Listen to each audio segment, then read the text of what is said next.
Only one thing is certain. War has returned to Kronus.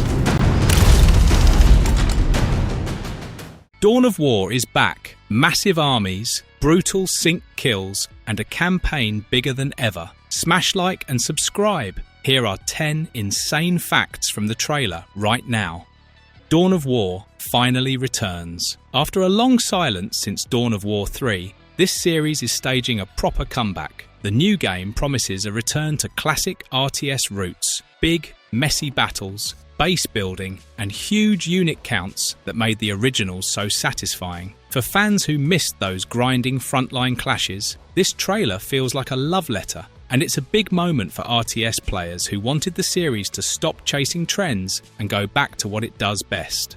Kronus is back, but worse for wear. The campaign drops you back on Kronus, the same planet from Dark Crusade, but now it's been torn apart by bigger, galaxy-wide storms. The trailer makes the world look scarred and desperate, which fits recent 40k lore about a shattered galaxy. That kind of setting promises campaign missions with shifting fronts, ruined cities, and fights that can swing from quiet ambushes to all-out planetary clashes. The biggest campaign in series history. They're calling it the largest Dawn of War campaign ever. More than 70 missions, playable solo or in co-op. That's an insane jump in scale, which could mean more character moments, longer arcs for commanders, and mission variety that keeps things fresh. Plus, modes like Last Stand and Skirmish are back, so once you finish the story, you'll have plenty of ways to keep playing.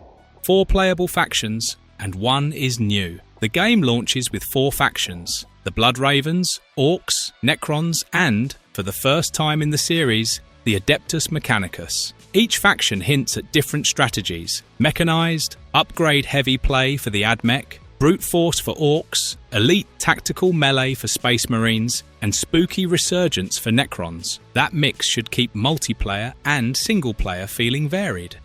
Blood Ravens versus Orcs versus Necrons. Triple threats. The trailer shows orbital bombardment, ground crashes, and Necron tomb awakenings. Basically, chaos everywhere. It looks like missions will range from orbital insertions to tomb raiding Xenos bases. Seeing 3-way fights on one map could create wild tactical situations where you have to balance offense and defense while another enemy sneaks up behind you.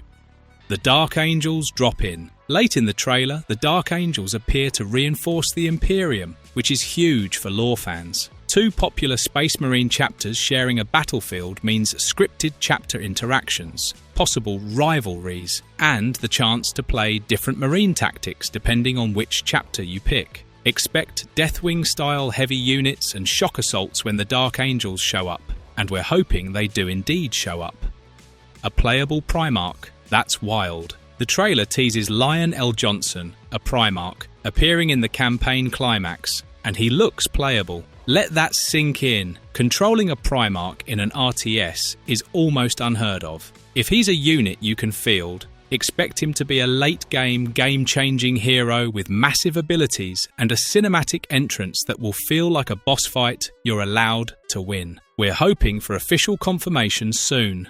Story. Written by John French. The campaign is credited to John French, a known Black Library author, which raises hopes for a strong, character-driven narrative. Bringing a dedicated 40k novelist on board suggests the story will lean into lore and give your commanders personality instead of just being objective markers on a map.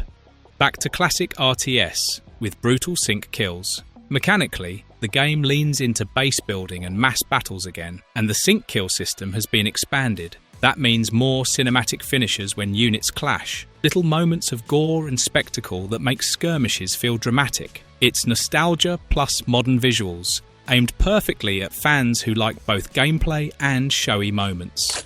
A new studio carries the torch. King Art Games, with Deep Silver Publishing, is developing this entry, not the original studio. That's a big behind-the-scenes shift, but the trailer shows they're aiming to respect the series' DNA while adding their own ideas. If King Art can keep the campaign focus and polish the RTS systems, this could be a respectful revival and a proper Dawn of War for modern PCs.